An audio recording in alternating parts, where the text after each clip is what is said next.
దూర ప్రాంతాల నుంచి,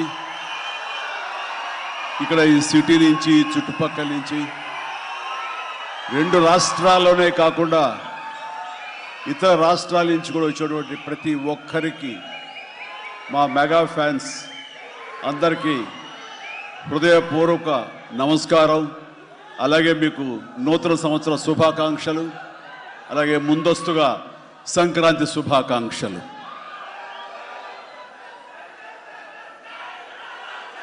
ఇక్కడ నా మిత్రుడు, సోదర సమానుడు, అత్యంత ఆప్తుడు వెంకీ ఆయనతో చేయటం అన్నది నాకు చాలా ఎగ్జైటింగ్ ఉంది. దాని గురించి తర్వాత మాట్లాడతాను. ముందుగా ఏంది వెంకీ సంగతి అంటే అదిరిపోద్ది సంక్రాంతి అని. ఏంది బాసు సంగతి అంటే మనదే కదా సంక్రాంతి అని, ఎరగదిద్దాం సంక్రాంతి అని అంటాం. ఇక్కడ ఈ సందర్భంగా ప్రత్యేకించి మనదే కదా సంక్రాంతి, ఎరగదిద్దాం సంక్రాంతి అనేది కేవలం మన శంకర వరప్రసాద్ గారిదే కాదు. ఈ సంక్రాంతి మొత్తం మన తెలుగు పరిశ్రమది అవ్వాలని మనస్ఫూర్తిగా కోరుకుంటున్నాను. అందరికీ డార్లింగ్, ఇందా మన అనిల్ చెప్పినా, ఎవరు చెప్పినా, ప్రభాస్ రాజా సాబ్ కానీ, అన్నయ్య అంటూ ఆప్యాయంగా పిలిచే నా తమ్ముడు రవితేజ సినిమా కానీ, అలాగే మా ఇంట్లో సరదాగా తిరుగుతూ చిన్నప్పటి నుంచి పెరిగినటువంటి శర్వానంద్, నారే నడుమ మురారి కానీ, నాకు గురువుగా నన్ను భావిస్తూ నా శిష్యుడిగా ఉన్న నవీన్ పోలిశెట్టి, వీళ్ళందరి సినిమాలు కూడాను ఈ సంక్రాంతికి సూపర్ హిట్ అవ్వాలని, తద్వారా వాళ్ళకి విజయం లభించడమే కాదు, తెలుగు సినిమా పరిశ్రమకు, నిర్మాతలకు, బయ్యర్లకి వీళ్ళందరూ కూడా సుభిక్షంగా ఉన్నప్పుడే అదే నిజమైన సంక్రాంతి. ఆ సంక్రాంతి కావాలనే కోరుకుంటున్నాం, జరుగుతుందని ఆశాభావాన్ని వ్యక్తం చేస్తారు. అది మీరు ఇచ్చి తీరుతారన్నటువంటి ప్రగాఢ నమ్మకం అయితే నాకు ఉన్నది. ఈ 2026 సంక్రాంతి తెలుగు పరిశ్రమ మర్చిపోకూడదు. అలాంటి సంక్రాంతి మీరు మాకు ఇవ్వాలి. ఎందుకంటే ఇక్కడ ప్రతి cinema comedy genre, family genre తోటి, ఎంటర్టైన్మెంట్ జోనర్ తోటి పర్ఫెక్ట్ సంక్రాంతికి వచ్చే సినిమాలు ఇవన్నీ, సంక్రాంతికి నచ్చే సినిమాలు ఇవన్నీ. కాబట్టి ఈ సంక్రాంతి అన్ని సినిమాలు బాగా ఆడతాయి అనుకుంటున్నాను. ఆడేలా చేసే బాధ్యత మీది. దయచేసి అన్న సినిమాల్ని థియేటర్కి వెళ్ళే చూడండి, థియేటర్లోనే ఆస్వాదించండి, అలాగే మీరు ఆశీర్వదించండి కూడాను. ఆల్ రైట్, ఇక అది ఆ పక్కన పెడితే, చాలా కాలం క్రితం మా దర్శకేంద్రుడు రాఘవేంద్ర గారు ఎప్పుడో మాట్లాడుతుండేవారు, బాబాయ్ నీకు అనిల్ రావుప్పుడు సినిమాలు ఎన్ని చూసావో తెలియదు కానీ అతని కామెడీ టైమింగ్ కానివ్వండి, అతను హుషారు కానివ్వండి, చూస్తుంటే నాకు మళ్ళీ మీతోటి అతను చేయగలిగితే ఆ ఇద్దరి కాంబినేషన్లో వచ్చేటటువంటి సినిమా అసలు వేరే లెవెల్లో ఉంటుంది. ఐ విష్ మీరు త్వరగా చేయాలని, కలవాలని నేను కోరుకుంటున్నాను. అది ఎప్పుడు వస్తుందో ఏంటో తెలియదు. ఎన్నో సంవత్సరాల క్రితం అన్నారు, కానీ సరిగ్గా ఈ సంవత్సరం బిగినింగ్లోనే ఆయన చేతుల మీదగానే క్లాప్ కొట్టి ఈ సినిమా ప్రారంభించారు. అది ఆయన మనసులో మాట, ఇది పెద్ద సూపర్ హిట్ అవ్వాలి అని చెప్పేసి. ఎందుకంటే ఆయన కామెడీ లైక్ చేస్తారు. ఆయన సినిమాల్లో ఘరానా మొగుడు ఎంత విజయం సాధించిందో అలాంటి విజయం సాధించాలి ఈ సినిమా అంటూ ఆయన ఎన్నోసార్లు నాతో చెప్పుకుంటూ వచ్చారు. ఎన్నోసార్లు సెట్కి రావాలని పిలవేంటో కూడా మరి అడిగారు, మనమే పిలలేదు. ఆయన ఎవరైనా హీరోయిన్లు ఉన్నప్పుడు మాత్రమే వస్తాను, ఏదైనా హుషారుగా వస్తుంది అంటుంటారు ఆయన. అది కుదరలేదు ఎందుకో. బట్ ఏమైనా సరే ఈ సినిమా కథ కుదిరింది అని సంక్రాంతికి వస్తున్నాం తర్వాత అనిల్ రావుపూడి నా దగ్గరకు వచ్చి కథాంశం చెప్పినప్పుడు చాలా బాగుంది, ఫ్యామిలీ టచ్ ఉంది, సెంటిమెంట్ ఉంది, చిన్నపిల్లలతో నాకు అటాచ్మెంట్ ఉంది, చాలా హృదయంగా ఉంది, హార్ట్ టచింగ్ సీన్స్ ఉన్నాయి. ఇలాంటి సినిమాకి ఆ కామెడీ జోనర్ సినిమా కలిస్తే కనుక నీ స్టైల్లో చాలా బాగుంటుంది. నాది ఒక ఎస్పీజీ క్యారెక్టర్ కాబట్టి ఇది నేను కొంచెం వైవిధ్యంగా డిఫరెంట్గా చేస్తే కనుక డెఫినెట్లీ బాగుంటుంది. డిజైన్ చేద్దామంటే అస్సలు వైవిధ్యం వద్దండి. మీరు ఏ సినిమాలు అయితే గతంలో చేశారో, ఏ దొంగ మొగుడు, ఘరణ మొగుడు, రౌడీ అల్లుడు, అన్నయ్య, ఇలాంటి సినిమాలు ఏవైతే ఉన్నాయో, ఇది చంటబ్బాయి, నాకు అలా ఉంటే చాలు. ఎందుకంటే అలాంటివి అప్పట్లో జనం చూశారు. వాళ్ళందరూ ఇప్పుడు చాలా పెద్దవాళ్ళు అయిపోయారు. వాళ్ళకి అది గత స్మృతులు, చాలా తీపి జ్ఞాపకాలు. ఇప్పుడున్న జనరేషన్ మీరు అవి ఎలా చేస్తారో కూడా వాళ్ళకి వాళ్ళకి ఏమీ తెలియకపోవచ్చు. కానీ అది ఇది తెలిసిన మధ్యలో పుట్టి మాలాంటి వాళ్ళం అది మళ్ళీ ఈ జనరేషన్ గుర్తు చేసి మీరంటే ఏమిటో తెలియచెప్పాలన్న నా ప్రయత్నానికి మీరు చెయ్యాలి. ఆ విధంగా నేను అన్నందుకు ఐ థింక్ ఓకే. ఇంకా అలా చేయటం అంటే కనుక అది నాకు కేక్ ఒకటే మీతో అలా చూడాలి నా కోరిక. అంటూ ఎప్పుడెప్పుడు సినిమాల్లో ఏవేమి సీన్స్ ఉన్నాయో అవన్నీ కూడా పొందుపరిచి ఒక క్యాప్సూల్లా చేసి ఆయన దాన్ని ఫోన్లో పెట్టుకునేవారు. ఏదైనా ఒక సీన్ ఉంటే కనుక ఈ సీన్ని ఈ సినిమాలో ఉన్న ఈ కామెడీ టైమింగ్తో దీన్ని కన్సీవ్ చేశాను, అలా మీరు చేయాలని.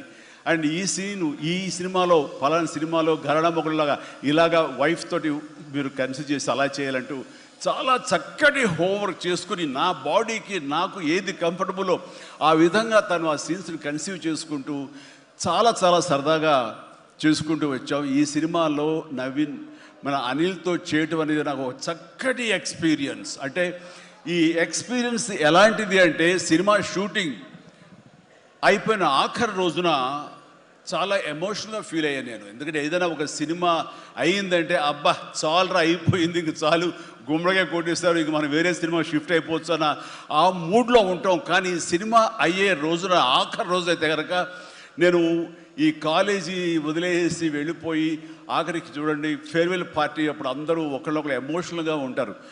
వేరే మళ్ళీ ఎప్పుడు కలుస్తారో ఎలా కలుస్తారో తెలియని పరిస్థితి. అలాంటి ఎమోషన్ ఎందుకో లోనయ్యాను. అది నాకు ఎప్పుడు అంతకుముందు అనుభవంలో రాలేదు, ఎప్పుడు లేదు నాకు. అలాంటి ఫీలింగ్ వచ్చింది. అనిల్ ఏంటంటావు అనిల్ అని. ఏమో సార్ నాకు అదే ఫీలింగ్ ఉందండి అని.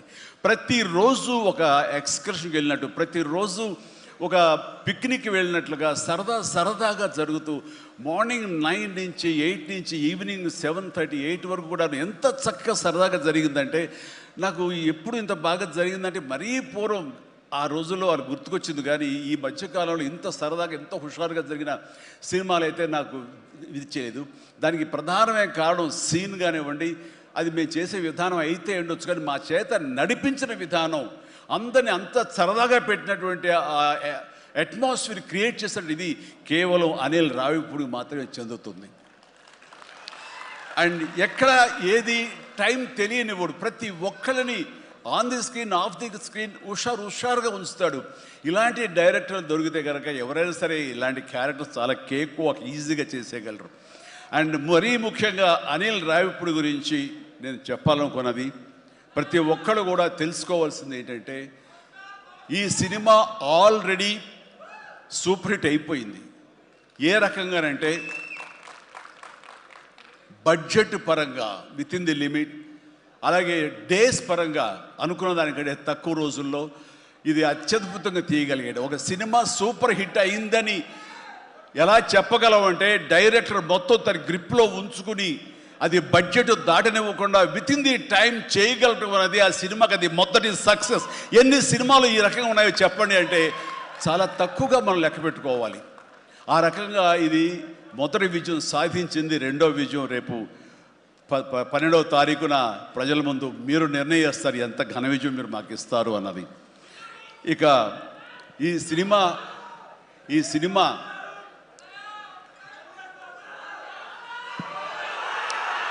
ఓకే,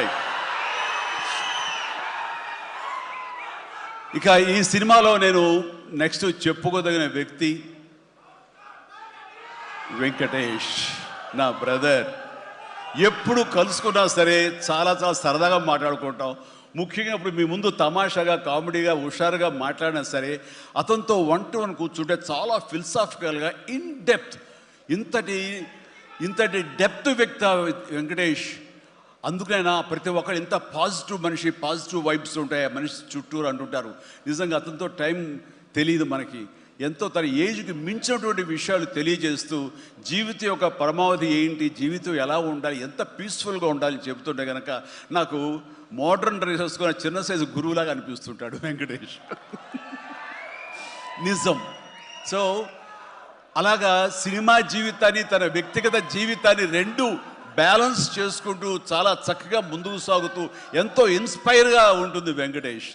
ఇక ఈ సినిమాకి వచ్చేసరికి ఎలా కుదిరింది, ఇందాక అనిల్ రావు ఇప్పుడు చెప్పాడు, ఆ హింట్ ఇచ్చింది మీ ఇద్దరం కలిపి చేసేలాగా ఏదైనా ఒక ఎపిసోడ్ క్రియేట్ చేసి అక్కడ వినియోగించుకుందాం, మా ఇద్దరు కాంబినేషన్ సినిమాకు ఉపయోగపడే విధంగా సినిమాలో అంతర్భాగంగా ఉండేలాగా అన్నందుకు అని చెప్పిన విషయం ఎలాగా ఇదేంటంటే ఒక ఐదేళ్ల క్రితం అనుకుంటా మీ ఇద్దరం అమెరికా వెళ్ళాం. లాస్ ఏంజల్స్ వెళ్ళినప్పుడు అక్కడ మిత్రుడి ఇంట్లో కూర్చున్నప్పుడు అంత ఎదురు బెదురు కూర్చొని పిచ్చాపాటి మాట్లాడుకుంటుండగా వాళ్ళు ఎవరు అబ్బా మీ ఇద్దరు చూస్తుంటే చాలా బాగుందండి, ఒక స్టిల్ తీసుకుంటామంటూ వాళ్ళు స్టిల్ దిగిపోతుంటే అక్కడ తీయదు చిరంజీవి కూర్చుంటారు, నేను నిలబడతాను అని చెప్పేసాడు. అదేంటి వెంకీ అలా కాదు నేను నిలబడతాను అన్నాను. లేదు ఇది నా మైండ్ లోపల ఎప్పటి నుంచో మీరు అట్లా బాస్లో కూర్చుంటే కనుక కాలు మీద కాలు వేసుకుని నేను వెనకాల నిలబడి ఉంటాను. ఇది ఒక మంచి స్టోరీకి స్టిల్ లీడ్ అవ్వాలి అంటే మన హాలీవుడ్ గాడ్ ఫాదర్ చూసారా, మెర్లిన్ బ్రాండో అండ్ ఆల్ పాచినో అలాంటి క్యారెక్టరైజేషన్స్. వెంకీ నువ్వు వెళ్ళి వాడు నరుకురా అంటే నువ్వు వెళ్ళి మ్యాస్గా నరికి వచ్చేస్తాను అంటే తనకి ఎప్పటి నుంచి ఉందో అలాంటి జోనర్ సినిమా చేయాలి, మా ఇద్దరు కాంబినేషన్లో చేయాలన్న కోరిక ఉందో ఆయన వ్యక్తపరిచేసరికి నేను చాలా ముచ్చటపడిపోయాను. అదేవిధంగా స్టిల్స్ కూడా మేము దిగాము, అది ఎవరు లీక్ చేస్తారో నేనైతే లీక్ చేయలేదు, అది బయటకు వెళ్ళిపోయింది ఆ స్టిల్స్. అండ్ అలాగా అది నా మైండ్లో పడేసరికి అప్పటి నుంచి ఈ అవకాశం ఈ సినిమాలో వస్తుంది. ఆల్రెడీ వెంకీతోటి తన మంచి సినిమా ఇచ్చాడు అనిల్ రావుపూడి, తను మాత్రమే ఇద్దరిని జస్టిఫై చేయగలడు, ఇద్దరికి న్యాయం చేయగలడు అనే ఉద్దేశంతో నేను తనకి హింట్ ఇచ్చినందుకు దాన్ని అత్యద్భుతంగా డిజైన్ చేశాడు. ఎలాగంటే ఇద్దరు మామ దీంట్లో చెప్పలేవే లీక్ చేస్తాను భయంగా ఉంది, ఎందుకంటే ఇలా వదిలేస్తే మొత్తం స్టోరీ అంతా డైలాగ్ చెప్తాను నేను, అది బాగుండదు, మీకు అక్కడ థియేటర్లో చూసి ఎంజాయ్ చేయండి, అంత బాగుంది. అయితే వెంకితోటి నేను సినిమా షూటింగ్ చేస్తాను లేదు, ప్రతిరోజు ఇద్దరు పిచ్చిగా చేసావు, ఎంత ఎంజాయ్ చేసావంటే మీకు వీళ్ళు సినిమా యాక్టింగ్ చేసేట్టుండదు, ఇద్దరు కలిపి అల్లరి కుర్రవాళ్ళలాగా ఆ సెట్లో చేసావు, అదే క్యాప్చర్ చేశాడు, అది బాగా పండుతుంది. రేపు మీరు కూడా థియేటర్స్లో దాన్ని మీరు ఆస్వాదిస్తారు, డెఫినెట్గా ఎంజాయ్ చేస్తారు. And definitely I mean last phase వచ్చేసరికి సినిమా ఎక్కడికో లేచిపోతుంది అంటలో ఎలాంటి సందేహం లేదు. అండ్ ఆ రకంగా ఈ సినిమాకి తన వంతు పార్ట్గా, తన వంతు బాధ్యతగా తను ఒప్పుకున్నందుకు, మేము అడిగినందుకు తను ఒప్పుకున్నందుకు, ఈ సినిమాకి పూర్తి స్థాయి న్యాయం చేసి ఈ సినిమా మరో లెవెల్కి చేరుకోవడానికి దోహదపడిన వెంకటేష్కి మనస్ఫూర్తిగా సభాముఖంగా నా ధన్యవాదాలు చెప్తాను. ఏంది వెంకీ అంత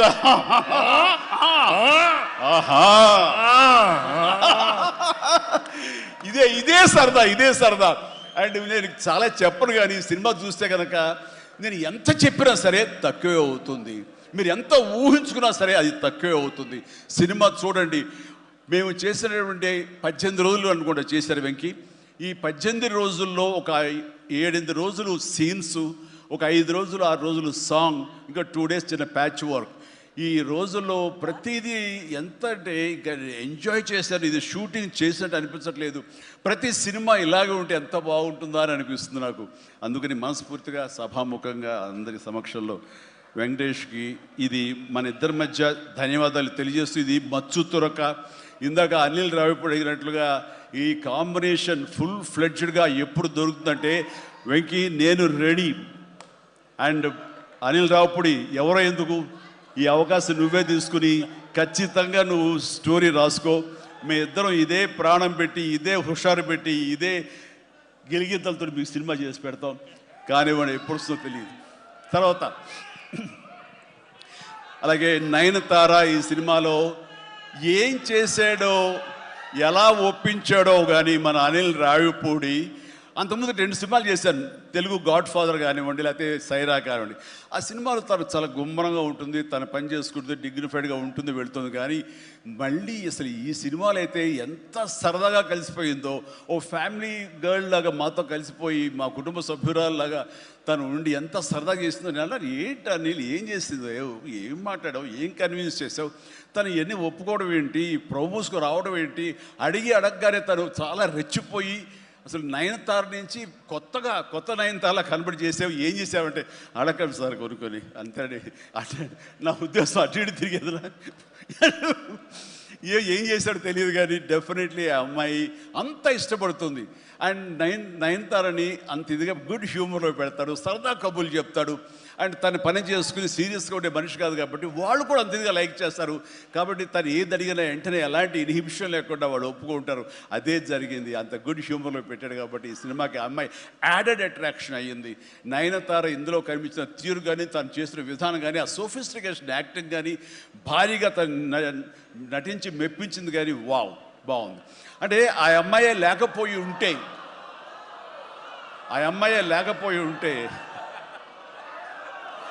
వావ్,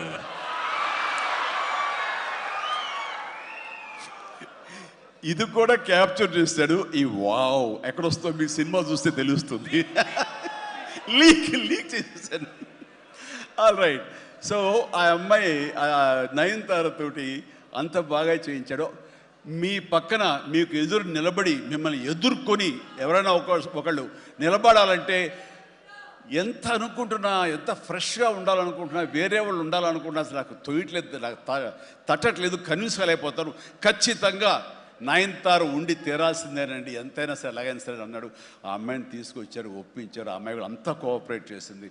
అండ్ నయనతార ఇవాళ రాలేని పరిస్థితిలో ఉంది కాబట్టి thank you Nayanthara, thank you so much. ఇక ఈ సినిమాలో సచిన్ కేల్కర్ క్యారెక్టర్ యాక్టర్గా, అండ్ నాతో పాటు నా టీంలో చేసినటువంటి హర్షవర్ధన్, అలాగే అభినవ్, ఇతర నటీనటులు, అండ్ క్యాథరిన్ కూడా మా టీంలో ఒక పార్ట్ లాగా ఉండి తను చేసి చాలా ఒక నిండుదనం గ్లామర్ తీసుకొచ్చింది. ఆ అమ్మాయికి కూడా అందరికీ ప్రతి ఒక్కరికి నా ముందస్తు శుభాకాంక్షలు తెలియజేస్తాను, అభినందనలు. ఇక ఈ సినిమాలో ప్రత్యేకంగా నేను చెప్పాల్సిన టెక్నీషియన్స్గా వస్తే భీమ్స్ అత్యద్భుతమైన మ్యూజిక్ ఇచ్చాడు, వెరీ ఆర్గానిక్ మ్యూజిక్. కేవలం డ్రమ్స్ తోటో కీబోర్డులతోటో వాటితోటో దడదడలాడించకుండా చాలా శ్రావ్యంగా లిరిక్స్ మాత్రం వినిపించేలాగా ఒకనాటి విజయ సంస్థ వారి సినిమాలు ఉండేవి, అంతా హాయిగా హృద్యంగా ఒక గోదావరి పడవ ప్రయాణంలాగా ఉండేలాగా ఇచ్చాడు. అందుకని మిగతా పిల్లలు ఎలాంటి హడావుడి, ఎలాంటి మ్యూజిక్ గోళ ఏమి ఉండదు. కానీ ఆ ఇచ్చినటువంటి ఆ మ్యూజిక్, ఆ పాటకి లిరిక్స్ అర్థమయ్యేలాగా వినిపించి అందరూ చాలా ఆ శ్రావ్యాన్ని అందరూ ఆస్వాదించారు. కాబట్టి అది అంత పెద్ద మిలియన్స్ని, మోర్ దెన్ 100 మిలియన్స్ దాటి హిట్ ఇచ్చింది. అలాగే తర్వాత వచ్చిన సాంగ్ కానీ, ఇలా సాంగ్స్లో లిరిక్స్కి ఇచ్చే ఇంపార్టెన్స్ కానీ, ఆ ట్యూన్స్ కానివ్వండి, అన్నీ ఇస్తూ ఇంతవరకు నేను ఎప్పుడు చెయ్యనిది